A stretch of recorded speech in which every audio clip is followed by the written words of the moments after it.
देखो भाई question number है इसमें 1.12। इस क्वेश्चन में क्या कहा गया समझो ध्यान से। Two insulated charge sphere, charge copper sphere, दो कॉपर के स्फेयर हैं ए एंड बी और उनका लगभग साइज सेम है। उनको रखा गया है 50 सेंटीमीटर पर और ये कहा गया कि what is the mutual force of repulsion, क्या होगा रिपल्शन का फोर्स अगर दोनों के ऊपर चार्ज है 6.5 इंटू 10⁻⁻7। और सबसे पहले फोर्स निकालना है। अब बात को समझो ध्यान से, देखो ये क्वेश्चन नंबर है 1.12। इस क्वेश्चन में सबसे पहले हम क्या लिखते हैं, गिवन। किसी भी न्यूमेरिकल को सॉल्व करना है सबसे पहले लिखो Q1 इक्वल दे रखा है Q2 के और क्या है वैल्यू उसकी 6.5 इंटू 10⁻⁻7 कोलाम। ये है 6.5 इंटू 10⁻⁻7 कोलाम। ये पहली बात है, समझ में आई बात। दूसरी बात उसने कहा कि ये जो रखे हुए हैं 50 सेंटीमीटर पर रखे हुए हैं तो आर दे रखी है कितनी, 50 सेंटीमीटर। और पूछा क्या है एफ़ की वैल्यू। बहुत सिंपल सा क्वेश्चन है, फोर्स पूछा है तो तुम क्या कर दोगे इसके अंदर F इक्वल टू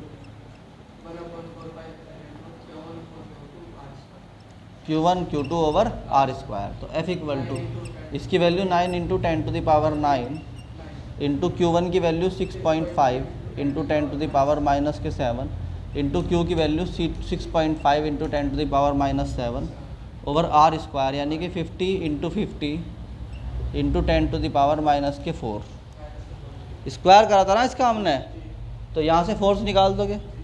अब वो कह रहा हमने अगर अमाउंट ऑफ चार्जेस डबल कर दिए, क्या कर दिए, बी पार्ट है कि अगर हमने उनका what is the force of repulsion if the sphere is charge double of amount and distance between them is halved. मतलब ये हो गया हमारा, यहाँ तक तो कोई प्रॉब्लम नहीं है ना। अगर तुम इसी को आगे बढ़ाओ तो तुम ये भी लिख सकते हो F equal to 1/4πε0 Q square over R square. ये हमारा ए पार्ट था, बताओ भाई। और जो भी वैल्यू आएगी इसकी हमें नहीं पता, ठीक। अब देखो चाहो तो इससे कैलकुलेट भी कर सकते हो, कोई प्रॉब्लम नहीं है। इसमें वो लगा के दो कैलकुलेटर जरा फटाफट। अब यहाँ देखो ज़रा ध्यान से, ये वैल्यू क्या होगी 9 इंटू 6.5 इंटू 6.5 ओवर 50 इंटू 50।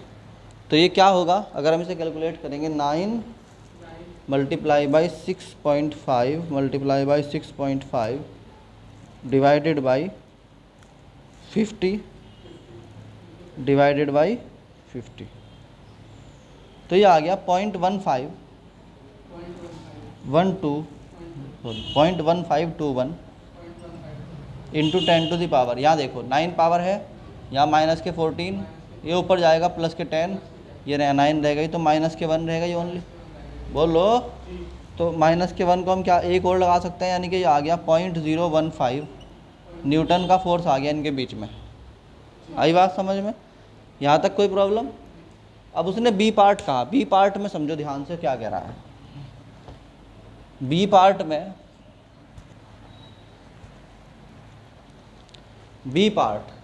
में उसने कहा कि अगर Q1 और Q2 दोनों को डबल कर दें, यानी कि 2Q कर दें, ठीक, और R को क्या कर दें, हाफ, यानी कि R/2 कर दें, तो नया फोर्स क्या होगा। तो हम बजाय वैल्यू पुट करने के पहले बगैर वैल्यू पुट कर ही सॉल्व करेंगे इसको, यानी कि 1/4πε0 इंटू Q1 Q2 यानी कि 2Q into 2Q over R square upon 4।